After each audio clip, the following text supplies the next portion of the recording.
सर्वेषां कृते नमो नमः। आज हम लेकर आए हैं आपके सामने एक नई वीडियो जो कि पिछले दिवस हमने पढ़ी, कल जो पढ़ी थी, जो विषय पढ़ा था वह था वर्णों के विषय में। हमने जिसमें वर्ण, स्वर, व्यंजनों को पढ़ा, उनके उच्चारण स्थान। आज हम जो वीडियो लेकर आए हैं वो उच्चारण स्थान की लेकर आए हैं। तो आज उच्चारण स्थान में हम देखेंगे प्रत्येक वर्ण के लिए सबसे पहले इसमें स्थान दिए गए हैं कंठ, तालु, मूर्धा, दंत, ओष्ठ, नासिका, कंठ तालु, कंठ ओष्ठ, दंत ओष्ठ, जिह्वा मूल, ये इनके स्थान हैं। यहाँ पर स्वर दिए हैं कि जो स्वर हैं उनके भी उच्चारण स्थान क्या होते हैं। यहाँ पर स्पर्श व्यंजन है जो कि हमने पांचों वर्गों में जिन वर्णों को विभाजित किया था वह पांचों वर्ग यहाँ पर दिए हुए हैं, तो उनके भी उच्चारण स्थान निर्धारित हैं।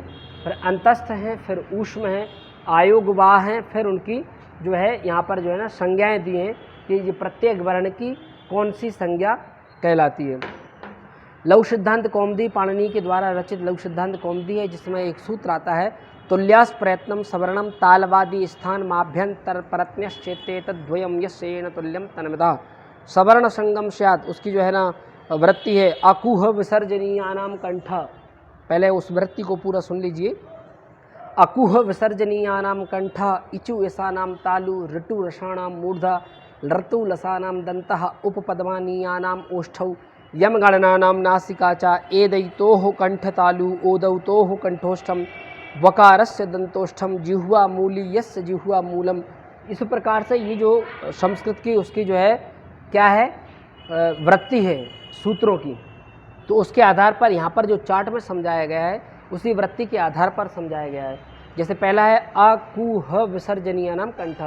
आ कु माने कवर्ग, हा विसर्ग, इनका स्थान क्या है? इनका स्थान कंठ है, लेकिन इनकी संज्ञा क्या होगी? कंठ्य।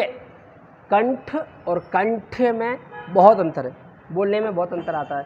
साथ में इस चार्ट में यह भी दर्शाया गया है कि जो स्वर हैं उनमें छोटा आ और बड़ा आ, स्पर्श व्यंजन के का, खा, गा, घा, इंगा, अंतस्थ का इसमें कुछ नहीं है, ऊष्म का हा, आयोग वाक का विसर्ग और संज्ञा इसकी कंठ।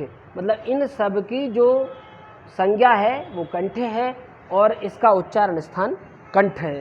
तो अ कु ह विसर्जनीयानाम कंठ। फिर दूसरा है इचु यसानाम तालु। ई चु माने चवर्ग, य और श ये तालव्य सा कहलाता है। इनकी जो संज्ञा क्या होगी?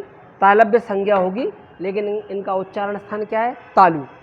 मूर्धा, अब कंठ किसे कहेंगे, तालु किसे कहेंगे, मूर्धा किसे कहेंगे, दंत किसे कहेंगे, ओष्ठ किसे कहेंगे, नासिका, इन सबको समझ लीजिएगा। सबसे पहले बात आती है कंठ की। आप सब जानते हैं कंठ यानी गला है ना, जो गला होता है उसे कंठ कहेंगे। तालु किसे कहेंगे? अब तालु को समझिए। तालु को सब जानते हैं, तालु को सब जानते हैं। हमारे जो दोनों दांत हैं उन दांतों के ऊपर वाले जो दांत हैं उन ऊपर वाले दांतों के जो मसूड़े हैं, ऊपर वाले दांतों के जो मसूड़े हैं वह तालु है। फिर इसके बाद में आते हैं मूर्धा। उन मसूड़ों के ऊपर भी जो स्थान है वह है मूर्धा। अब वो स्थान क्या है? जैसे समझ लीजिए आपने बोला टा, टमाटर वाला टा, टमाटर जब बोलेंगे तो टा का जब हम उच्चारण करते हैं तो हमारी जीभ जो टंक है वो कहाँ पर टच होती है? जीभ जो है वो कहाँ स्पर्श करती है? तो वही जो स्पर्श स्थान है वह कहलाएगा मूर्धा। अब आती है बात दंत की। दो दंत माने दांत, ओष्ठ यानी होंठ, नासिका यानी नाक, कंठ और तालु, गला और तालु यानी दांतों के ऊपर जो स्थान है उसे तालु कहेंगे। कंठ और ओष्ठ, गला और होंठ, दंत और ओष्ठ, दांत और होंठ, जिह्वा मूली यानी हमारे जीभ का जो मूल भाग है उसको जिह्वा मूली कहेंगे। अब इसमें आगे बात आती है, फिर से हम वहीं पहुंचते हैं। अकुह विसर्जनीयानाम कंठ। आ कु यानी कवर्ग, हा और विसर्ग का उच्चारण स्थान कंठ है, उसकी संज्ञा है, इसकी संज्ञा क्या हो जाएगी? कंठ्य। फिर हम आगे आएंगे तो तालु। इचु यसानाम तालु। ई चु यानी चवर्ग, या और ये सा कौन सा सा कहलाएगा? तालव्य सा। तो तालव्य इसकी संज्ञा हो गई और इसका उच्चारण स्थान हो गया तालु। अब आते हैं ऋतु रसाणाम मूर्धा। दोनों री, टवर्ग, रा, श, ये मूर्धन्य श कहलाता है क्योंकि इसका उच्चारण स्थान मूर्धन्य है, इसलिए मूर्धन्य जो श है और इन सब का जो स्थान है रीका, टवर्का, राका और शाका, इनका स्थान मूर्धा है। मूर्धा यानी यहाँ से हम टा ठा डा ढा णा जब बोलते हैं, टा ठा डा ढा णा, तो हमारी टंक जो जिह्वा है, जीभ है, वो जहाँ टच होती है उस स्थान का नाम है मूर्धा। तो इनका उच्चारण स्थान हो गया मूर्धा। आगे आते हैं दंत, तो आके लृतु लसानाम दंतः, लृ तू यानी तवर्ग और ला और ये वाला सा, ये इनका उच्चारण स्थान है दंत। यानी ये वाला जब हम सा बोलेंगे तो हमारी जीभ किसको टच करे, दांतों को। इस वाले सा को बोलते हुए उस स्थान को टच करे जहाँ हम टा बोलते हैं तब। और ये जो है ये तालव्य है, कुछ लोग हमको सिखाते हैं, अच्छी बात है, उनका उच्चारण क्या है, बाकी यही उच्चारण है कि इसका जो है ना तालव्य हो गया।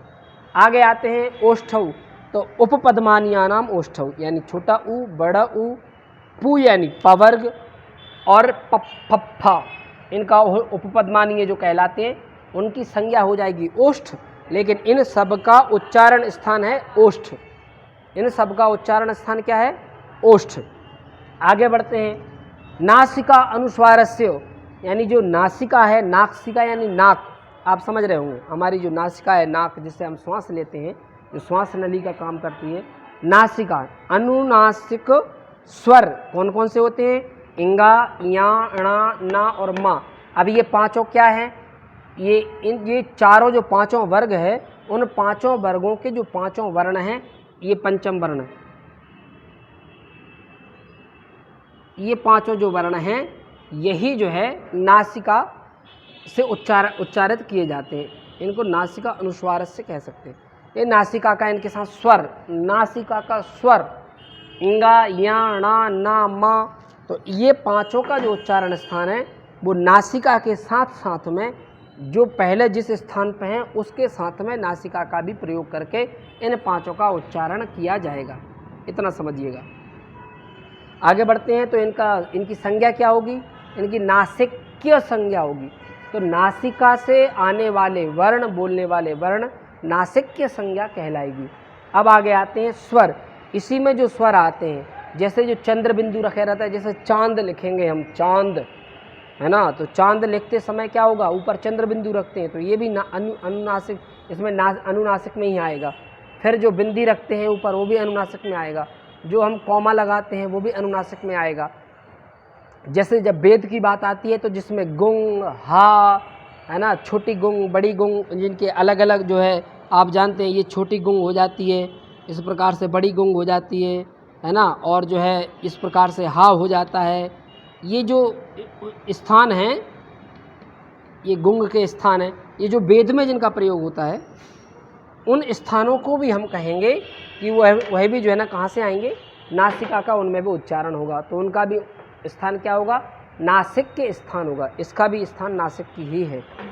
आगे बढ़ते हैं। कंठ तालु, तो ए और आई, इनको कंठ और तालु, गले से और तालु से बोला जाता है, ए आई, और इनका उच्चारण, इनकी संज्ञा क्या है, कंठ तालव्य इनकी संज्ञा होगी, लेकिन कंठ तालु इनका उच्चारण स्थान है। हम विशेष ध्यान उच्चारण स्थान पर देंगे। फिर आगे है ओ और औ, तो ओ और औ में क्या हो रहा है कि कंठ और ओष्ठ, ओ और औ गले से और होठों से बोला जाने वाला वर्ण कंठोष्ठ कहलाता है। जैसे ओ, तो गले से आवाज़ निकल रही है और होठ आगे को बढ़ रहे हैं, ओ, इसलिए आप ऐसे भी बोल के भी देख सकते हैं।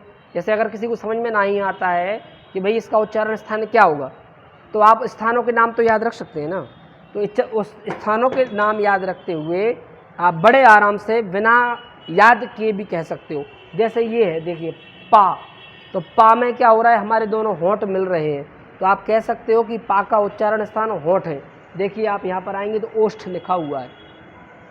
फिर आप जैसे कह दीजिए जो है ना ता, ता, था, दा, धा, ना, जब आप बोलते हैं तो अपने आप ही दिखाई देता है कि हमारी जीभ, टंक जो है किसको टच कर रही है, दांतों को टच कर रही है, स्पर्श कर रही है। तो इस प्रकार से आप बिना उसके भी आप आराम से इनके उच्चारण स्थान निकाल सकते हैं। दंत ओष्ठ। अब बात आती है सो वा की, तो वकारस्य दंतोष्ठम, इसमें दांत और होठों की बड़ी भूमिका होती है। दांत थोड़े से उठते हैं, होंठ जो होते हैं, यहाँ ओष्ठ लिखा हुआ है, होंठ जो होते हैं वो आगे बढ़ते हैं, चिपकते नहीं हैं, क्योंकि ये जो बा है इसमें होंठ चिपक जाते हैं, पर जो वाह है इसमें होंठ चिपकते नहीं, इसमें खुले रहते हैं। वाह, वाह भाई वाह, तो वो वाला वाह है। तो इनकी जो संज्ञा कहलाएगी वो दंत्योष्ठ संज्ञा कहलाएगी, लेकिन इनका उच्चारण स्थान दंतोष्ठ है। जिह्वा मूल्य से जिह्वा मूलम, अक्का कक्का ये आपकी समझ में नहीं आएगा, बस इतना कह सकते हैं जब भी ऐसे कोई उच्चारण करते हैं तो जिह्वा मूल का प्रयोग करते हैं, तो इसमें आपके लिए अभी इसमें कोई प्रयोग नहीं है। अब इसमें एक बात और समझ लेते हैं, फिर से इसका एक बार रिवीजन कर लेते हैं, फिर बाद में समय के अनुसार अगली बात समझेंगे। आज हमने क्या पढ़ा? उच्चारण स्थान। सबसे पहले स्थानों को देखा, कंठ, तालु, मूर्धा, दंत, ओष्ठ, नासिका, कंठ, तालु, कंठ, ओष्ठ, दंत, ओष्ठ, जिह्वा मूल। फिर इनमें हमने ये भी देखा कि स्वरों के उच्चारण स्थान, वो हमने सबको क्रम से लिख दिए हैं। आप चाहें तो ऐसी लाइन भी खींच सकते हैं। तो जो यहाँ लिखा हुआ है, ये सीधी लाइन जहाँ तक गई है उसका उच्चारण स्थान कंठ है, ये जो लाइन है उसका उच्चारण स्थान तालु है, ये सबका उच्चारण मूर्धा है। तो इस प्रकार से इन सब के उच्चारण स्थान है, आप सभी ने की समझ में आ ही रहा होगा। फिर अंतस्थ, या, रा, ला और वा यहाँ है, या, रा, ला, वा, ये अंतस्थ है। अर्धस्वर भी हैं, इनको इस प्रकार से जो ना अंतस्थ के भी उच्चारण स्थान है, जो कि हम यण संधि में हमको देखने को विशेष रूप से मिलते हैं। यहाँ पर आप अंतस्थ में विशेष रूप आप यण पर देंगे, जो यण प्रत्याहार है, उस यण प्रत्याहार को जब हम देखते हैं तो उसमें या, रा, ला, वा ऐसे उल्टा सीधा करके आता है। तो यण प्रत्याहार के आधार पर जब हम अंतस्थ को देखते हैं, फिर यण के स्थान पर, इक के स्थान पर जब यण आता है तो तब समझ में आता है कि ये क्यों आता है, तो वहाँ पर हम आपको समझा देंगे। आगे आता है ऊष्म, ऊष्म में तीनों श और हा आते हैं। फिर आयोग बाह में ये सभी चिन्ह आते हैं। विसर्ग है, ये जो मोबाइल में वो क्या रहता है, स्टार, तो जो स्टार है वो संस्कृत की ही देन है, और जो हज बने हुए हैं, क्रॉस बने हुए हैं, ये सब संस्कृत की देन है। इनके सब के उच्चारण स्थान यहाँ पर दिए हुए हैं। अब बाकी आप लोग मोबाइल में तो प्रयोग कर लेते हैं, सोचते होंगे कि अरे मोबाइल में है, ये तो मोबाइल की कंपनी ने बना के दिए होने, इंग्लिश में यहाँ पर केवल संस्कृत विषय को ही नहीं बताया जा रहा है, बाकी और विषयों के विषय में भी कहा जा रहा है। बाकी सबका अपना अपना ज्ञान है, ये तो हम मजाक और हंसने के लिए कह रहे हैं। इंग्लिश एक अपनी जगह एक प्रधान भाषा है, वैश्विक भाषा है भाई, है ना। तो इस प्रकार से फिर यहाँ पर इनकी संज्ञाएँ, हमने सबकी संज्ञाएँ दी हैं। तो इस प्रकार से ये चार्ट आपके सामने है, और अगर आपको दिख रही हो तो आप जो है ना क्या कर सकते हो, फ़ोटो खींच सकते हो, स्क्रीनशॉट ले सकते हो। और बस मिलते हैं फिर अगली वीडियो में, आपके से मिलते हैं अगली वीडियो में, किसके साथ? प्रयत्नों के साथ। अब प्रयत्न देखेंगे हम, अगली वीडियो में प्रयत्न सीखेंगे। प्रयत्न कितने प्रकार के होते हैं, क्या क्या उनके नियम होते हैं, कैसे कैसे उनके नियम कहाँ कैसे फॉलो किए जाते हैं, और कहाँ उनकी आवश्यकता होती है। तो प्रयत्नों के विषय में देखेंगे हम अगली वीडियो में। तब तक आप सब अपना ध्यान रखिए, स्वस्थ रहिए, मस्त रहिए, खुश रहिए, मुस्कुराते रहिए, और हमारे चैनल को सब्सक्राइब करिए, लाइक करिए, और क्या कहें, धन्यवाद। कमेंट करके बताइए आपको वीडियो कैसा लगा।